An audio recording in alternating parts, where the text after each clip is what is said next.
Before we even get to the verse, it helps to know who we're listening to. Augustine of Hippo lived in the late 300s to early 400s AD in North Africa. What is modern-day Algeria? He wasn't always the church father people quote today.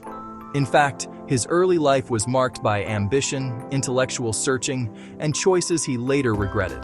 He studied rhetoric, chased success, explored different philosophies, and struggled with moral inconsistency. Then came his turning point, his conversion to Christianity, which he famously wrote about in his book Confessions. And here's why that matters. Augustine didn't write as someone who had always been right. He wrote as someone who had been deeply wrong, deeply honest about it, and deeply changed. That gives his voice weight, especially when talking about self-examination.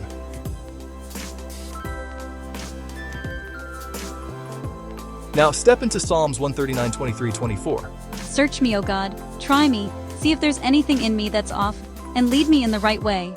If Augustine were sitting with us, he wouldn't treat that like a poetic line to admire. He'd treat it like a necessary prayer to survive spiritually. He would probably lean in and say something like, "Here's the truth. You don't fully know yourself." Not in a harsh way, but in an honest one. Augustine believed that the human heart is layered. There are motives under motives, desires under desires. You can think you're doing something for the right reason, and underneath it, there's pride, or fear, or the need to be seen. So when David says, "Search me," Augustine hears humility, real humility, the kind that admits, God, I can't even fully trust my own self-assessment. I need you to show me what I can't see. And this is where Augustine goes deeper. He became known for this idea that the real issue in our lives isn't just behavior. It's what he called disordered love. In plain language, it's not just about doing wrong things. It's about loving the wrong things in the wrong way, or loving good things more than God.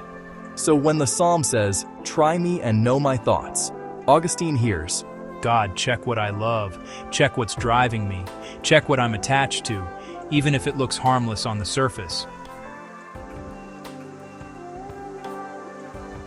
Now bring that back to everything we've been talking about in Leviticus 13.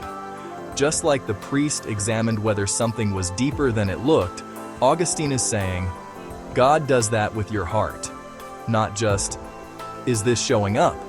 But, where is this coming from? Is it growing? Is it becoming something bigger than you realize?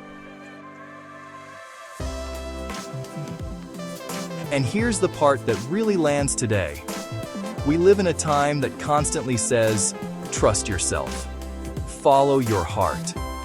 Be true to you. Augustine would gently, but firmly challenge that.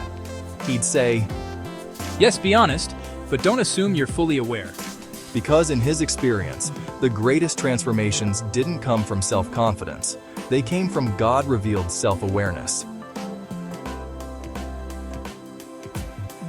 So if you boiled his whole perspective down into one lived-out thought, it would sound like this.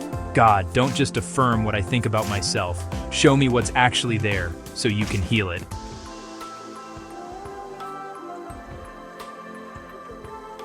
And when you hear Psalm 139 that way, it stops being just a beautiful verse and starts becoming a bold, vulnerable prayer. Search me, even if I don't like what you find, because I trust where you'll lead me.